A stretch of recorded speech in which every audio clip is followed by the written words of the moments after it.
தமிழ்நாடு மின்சார வாரியத்தில் அடிப்படை காலி பணியிடங்கள் என்பது ஒரு 35,000 பணியிடங்கள் என்பது காலியாக இருக்கிறது.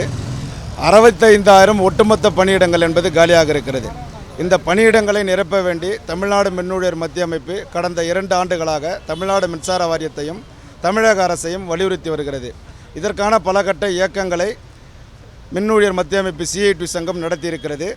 அரசும் மின்சார வாரியமும் செவிசாய்க்காத சூழ்நிலையில் இன்றைக்கு இந்த வேலை காலி பணியிடங்களை நிரப்பும் வரை மின்னூழியர்கள் இங்கே காத்திருப்பார்கள் என்ற போராட்டத்தை அறிவித்திருக்கிறோம்.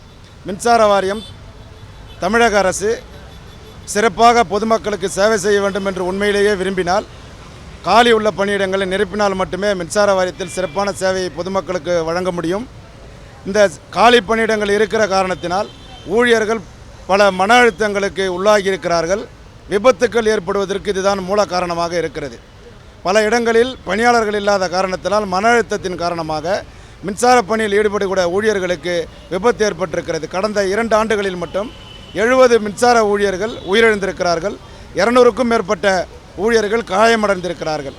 இதையெல்லாம் மின்சார வாரியம் உணராமல் அவுட் சோர்சிங் என்ற முறையில் தனியார் மயத்தை புகுத்துவதற்காகவும் மின்சார வாரியத்தை பல கூறுகளாக பிரித்து தனியார் மயம் கொடுப்பதற்குண்டான வேலையை செய்து கொண்டிருக்கிற இந்த சூழலில் தமிழ்நாடு மின்னூழியர் மத்திய அமைப்பு பொது நோக்கோடு மக்களுக்கு சிறப்பான சேவையை செய்ய வேண்டும் என்கின்ற நோக்கோடு அரசுக்கு நல்ல பெயர் தான் ஏற்படும். இந்த பணியிடங்களை நிரப்புவதன் மூலமாக அரசுக்குத்தான் நல்ல பெயர் ஏற்படுமே தவிர தொழிற்சங்கங்களுக்கோ தொழிலாளிகளுக்கோ இதனால் எந்த விதமான பயனும் இல்லை. நேரடியாக பணப்பயன் எதுவும் இல்லை.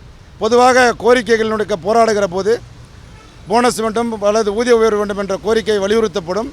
ஆனால் இந்த போராட்டம் என்பது இந்த தேசத்தினுடைய அக்கறை இருக்கக்கூடிய CITU சங்கம் ஆட்களை நிரப்புங்க, சிறப்பான சேவை செய்யுங்க, அதற்குண்டான வழியை மின்சார வாரியம் ஏற்படுத்த வேண்டும், அரசு ஏற்படுத்த வேண்டும் என்று சொல்லி தான் இந்த போராட்டம் என்பது துவங்கி இருக்கிறது.